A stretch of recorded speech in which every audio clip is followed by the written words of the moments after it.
Long before the Victoria Falls roared with its mighty force, before it became the natural wonder it is today, the Zambezi River was a land of mystery and power. The people of the riverbank lived in a way of the great spirit, Nyami Nyami, the serpent god of the river.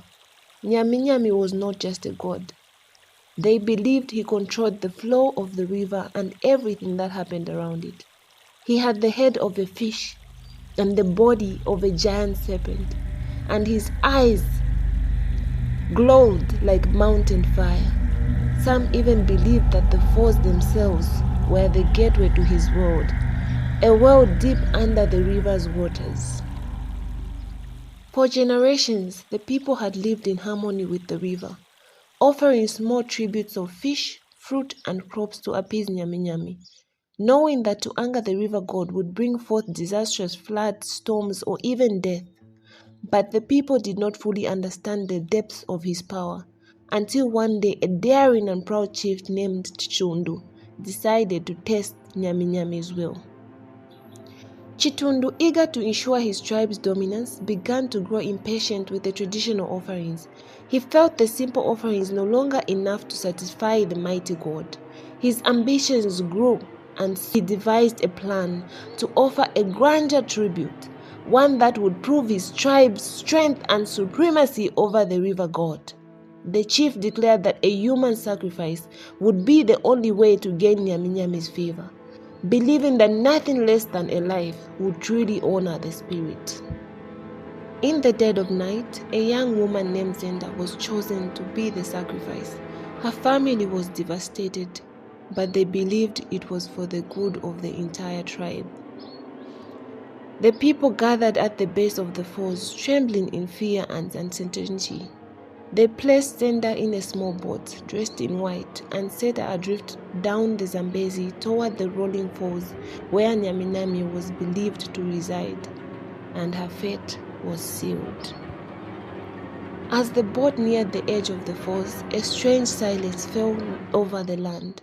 The river, which was once full of life and movement, became an eerily still. The villagers on the shore stood in awe as the sky darkened, clouds swirling omnivorously above.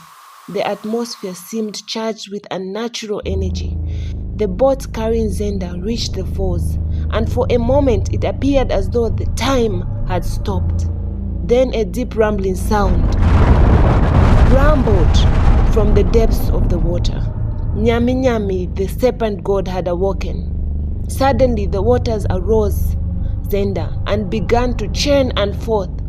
She screamed, but the current seemed to drag her towards the abyss. As the boat neared the falls, Nyami Nyami rose from the depths of the river, his massive serpent body twisting and coiling through the air, his head glowing with otherworldly light.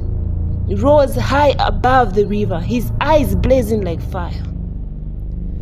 The villagers watched in terror, too afraid to move as Nyami Nyami's mighty coils surrounded Zenda. It is said that the river god, in final, devastating moment, swallowed her whole, taking her beneath the waters, never to be seen again. The villagers held their breath, waiting for a sign, but all that followed was a deathly silence. Then the rumbling came again. But this time the falls themselves seemed to tremble with fury. The ground shook beneath the villagers' feet, and the skies grew darker.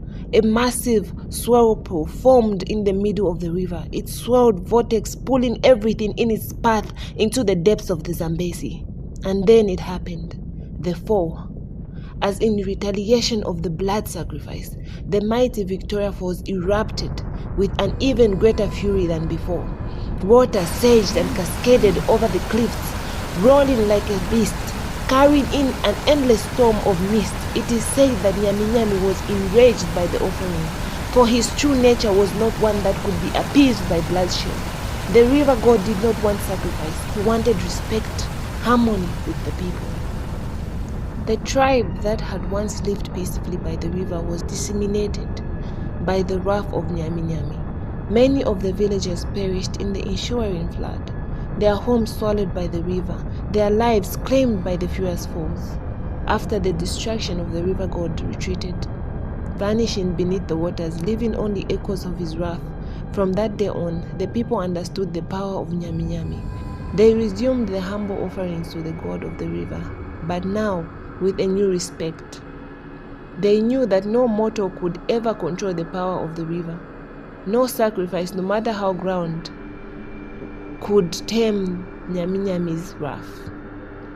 To this day, the roar of the Victoria Falls is believed to be the lingering anger of Nyami Nyami, echoing across the land, and those who dare to approach the falls, especially at night, speak strange occurrences, disappearances, whispers on the wind, the strange visions of the serpent god, whose eyes still glow from deep within the river, watching, waiting for the next test of his power.